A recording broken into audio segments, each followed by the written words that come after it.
안녕하세요. 다양한 대중문화 콘텐츠를 리뷰하는 남자 머빈입니다. 이번 영상에서 리뷰할 작품은 2026년 5월 8일 공개 넷플릭스 오리지널 헐리우드 영화 아쿠아리움이 문을 닫으면입니다. 셀리 필드, 루이스 풀먼 주연의 힐링 영화, 상영 시간은 113분이고요. 감히 말씀드리자면 이 영화는 제가 올해 본 최고의 영화 중 하나입니다. 이런 감동 힐링 영화가 요즘 그렇게 많이 나오는 건 아니라서 정말 가뭄의 단비처럼 메마른 마음을 촉촉하게 적셔주는 아주 훌륭한 영화라고 할 수 있겠습니다.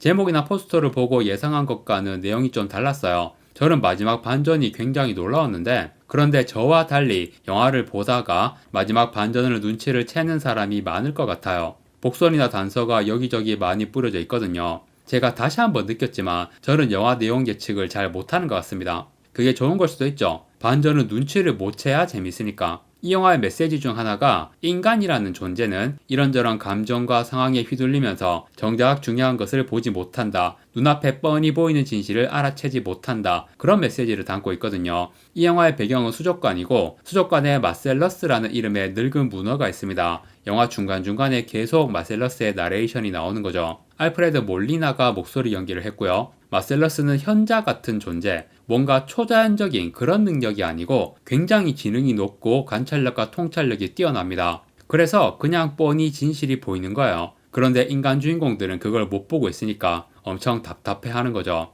그냥 답답해 하다가 끝나는 게 아니라 마셀러스가 마지막에 결정적인 역할을 해서 인간 주인공들이 진실을 알게 된다는 그런 내용입니다. 그래서 그 진실이 도대체 뭐냐? 이 작품의 주인공은 두 명, 셀리 필드가 연기한 토바라는 캐릭터, 루이스 풀먼이 연기한 캐머런이라는 캐릭터, 이렇게 두 명의 주인공이 등장합니다. 셀리 필드가 1946년생으로 지금 나이가 80이 거의 다 되어 가거든요. 사실 셀리 필드가 연기했던 가장 유명한 역할 중 하나가 포레스트 검프의 엄마 역할, 포레스트 검프에서도 나중에 노인이 된 연기까지 했었죠. 그로부터 30년이 훌쩍 지나서 지금은 뭐랄까 되게 귀여운 이미지의 할머니가 되셨는데요. 젊은 시절보다 지금이 오히려 더 러블리하신 것 같아요. 이런 따뜻한 힐링 내용에 너무 잘 어울리는 배우가 되셨다. 그리고 루이스 풀먼은 1993년생입니다. 두 배우의 나이가 47살이죠. 이 나이 차이가 영화의 내용상 저는 되게 중요하다고 느꼈거든요. 제가 영화의 내용을 제대로 예측을 못한 이유이기도 하고요.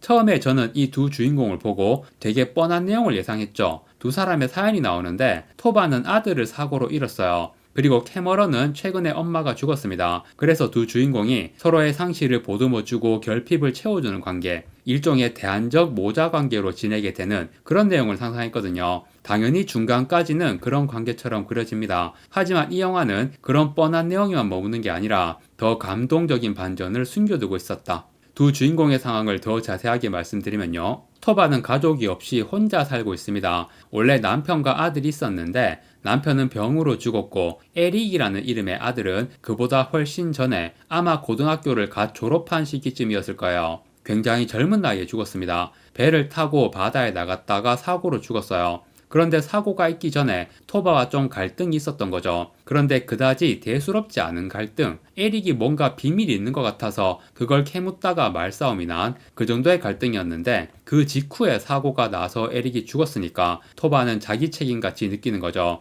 에릭에게 생각보다 더 큰 고민이 있었던 게 아닐까. 특히 경찰이 사고에 대해 조사를 하다 보니까 닷줄이 인위적으로 잘려있는데 에릭이 스스로 그 줄을 다리에 묶고 바다에 뛰어내린 게 아닌가. 경찰이 그런 의심을 하는 거죠. 그런데 닷줄을 자르는 건 배가 바위 틈에 끼었을 때 해야 하는 조치라고 하더라고요. 실제로 당시에 날씨도 안 좋았고 그래서 당연히 사고라고 생각하고 있는데 경찰이 자살로 의심을 하니까 게다가 동네에 그런 소문이 기정사실처럼 퍼져나가기까지 하는 거야. 그러니까 토바도 자기가 아들에 대해 모든 걸 알고 있었던 건 아니기 때문에 확신을 가질 수 없는 거죠. 만약 자살이었다면 그렇게 될 때까지 알아채지도 못하고 도와주지도 못한 것에 대한 죄책감이 얼마나 크겠어요. 그 진실을 알 수 없어서 마음에 무거운 바위가 눌린 채로 살고 있는 거죠. 에릭이 숨기고 있던 비밀이 뭐였는지 그걸 너무너무 알고 싶은 심정. 아무튼 토바는 그렇게 혼자 살고 있는데 나이가 들었지만 수족관에서 야간 청소 일을 하고 있습니다. 경제적인 이유는 아닌 것 같고 바쁘게 지내고 싶으니까 라는 이유입니다.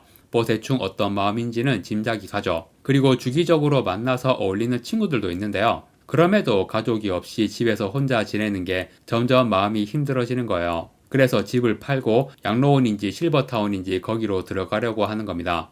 그때 이 마을에 캐머런이라는 청년이 오게 되는데 엄청 낡은 밴을 운전해서 옵니다. 얼마 전에 죽은 엄마에게 물려받은 밴이에요. 엄마가 그 클로이 자오 영화 노매드랜드의 주인공처럼 차 안에서 그렇게 살아오다가 최근에 죽었다고 하고 엄마가 살던 밴을 물려받은 거죠. 그런데 엄청 낡았어요. 그리고 안은 완전히 쓰레기 속을. 참고로 캐머런은 기타를 치는 뮤지션이고 무슨 밴드도 하고 있는데 최근에는 활동이 좀 지지부진한 상태입니다. 그런 상황에서 엄마의 소식을 듣고 밴에 있는 유품을 정리하다가 자기 친아빠에 대한 정보를 얻게 된 거죠. 사이먼 브링크스라는 이름이고 사진도 있어. 알아보니까 현재 부동산 거래업을 크게 하고 있는 꽤 유명한 사람이래요. 그 사람을 만나러 토바가 살고 있는 도시로 온 거죠. 그런데 도착하자마자 차가 고장 나버리고 정비소에 맡기니까 수리비가 엄청 나와. 돈이 없어가지고 임시 직장을 구하는데 그 전에 토바가 일하다가 사다리에서 미끄러지면서 발목을 다칩니다. 그래서 일을 쉬게 되고 토바가 쉬는 동안 청소일을 하는 사람으로 캐머런이 고용된 거죠. 그런데 토바가 밤마다 수족관에 와가지고 청소하고 있는 캐머런에게 막 잔소리를 하는 거야.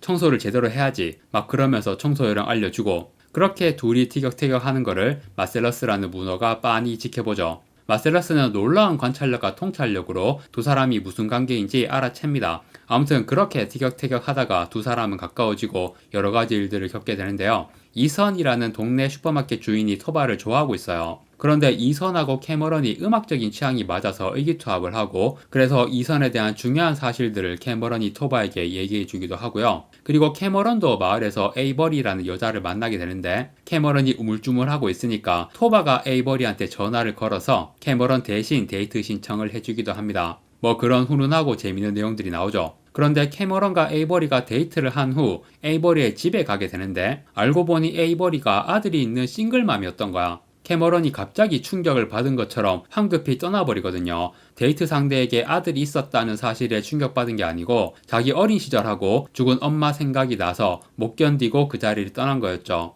그리고 얼마 후 캐머런이 결국 사이먼을 만나게 되는데 알고 보니 사이먼은 동성애자였어요. 캐머런 엄마와의 관계도 그냥 남자 게이 절친이었어. 친아빠가 아니었던 거죠. 그래서 캐머런이 에이 내가 헛고생했구나 이러면서 떠나려고 하는데 토바가 말리죠. 너 그냥 이 마을에 살아라. 마을 사람들도 너 좋아하고 그리고 얼마 전에 캐머런이 마을 레스토랑에서 기타 치고 노래를 했는데 반응이 좋았거든요. 수족관 일하고 노래도 하면서 여기 살면 되지 않느냐. 토바가 그런 얘기를 하는 거죠. 그런데 캐머런은 친아빠를 찾지 못한 것 때문에 화가 나서 그냥 떠나려고 하고 엄마가 남긴 유품 중에서 어떤 반지를 발견했는데 그게 아빠와 관련된 물품일 거라고 생각했어요. 반지 안쪽에 EELS라는 글자가 새겨져 있거든요. 그래서 무슨 장어랑 관련이 있나? 이렇게 생각하며 정확한 의미는 모르고 있었는데 수족관을 떠나면서 장어가 들어있는 수조에 그 반지를 버리고 간 거예요. 그런데 문어 마셀러스가 이 두 사람을 내가 도와줘야겠다 라고 생각해서 자기 수조를 나와서 장어의 수조로 들어갑니다. 문어가 장어하고 앙숙인 관계라고 하더라고요. 하필 반지를 저기에 버리다니. 이러면서도 어쨌든 들어가서 반지를 가지고 나와요. 그렇게 수조 밖에 나와 있는 모습을 토바가 보게 됩니다. 그런데 마셀러스가 수명이 거의 다 된 늙은 문어예요. 그래서 토바가 마셀러스를 수조에 넣지 않고 바다에 풀어줍니다. 그리고 마셀러스를 담아왔던 통 안에 캐머런이 버린 반지가 있는 걸 발견하죠. 반지 안쪽에 EELS라는 글자를 보고 모든 걸 알게 된 거죠. 그때 캐머런이 차를 타고 떠나다가 생각을 바꿔서 다시 돌아오거든요.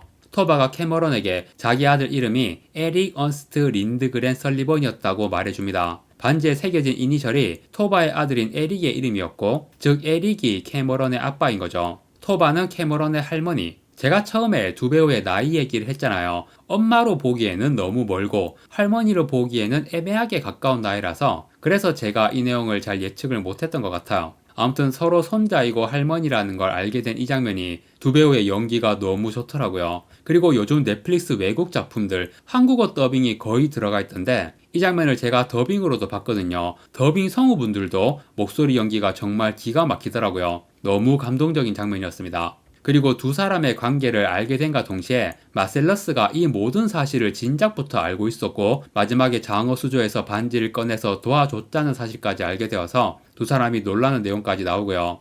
마셀러스는 사람 말을 알아듣는다는 설정입니다. 두 사람이 나눈 대화나 혼자 있을 때는 마셀러스에게 말을 걸듯이 자기 얘기를 하기도 했거든요. 그렇게 듣게 된 내용들을 통해서 그리고 뛰어난 관찰력으로 두 사람을 유심히 살펴본 끝에 할머니와 손자 관계라는 걸 진작 파악했던 거죠. 그 뒤에 나오는 내용은 캐머런이 토바의 집 바닥에 숨겨진 곳에서 에릭의 물품들을 찾게 되거든요. 캐머런의 엄마와 에릭이 함께 찍혀있는 사진, 그리고 캐머런의 이름까지 적어놓은 메모를 발견해요. 에릭은 당시에 여자친구가 임신한 것 때문에 고민하고 있었지만 아기 이름까지 짓고 잘 키워보려고 결심을 했던 거죠. 자살을 할 만한 고민이 아니었다. 그 사실을 알고 토바도 마음의 바위를 내려놓게 되고요. 마지막 내용은 캐머런이 다시 에이버리를 찾아가서 그때 황급히 떠나버렸던 거 사과하고 다시 만나게 되고요. 토바도 슈퍼마켓 주인 이선하고 좋은 관계를 이어가죠. 혼자 지내던 토바 곁에 이제 가족과 친구들까지 왁자지껄하게 모여있는 해피엔딩을 보여주면서 영화가 끝이 납니다.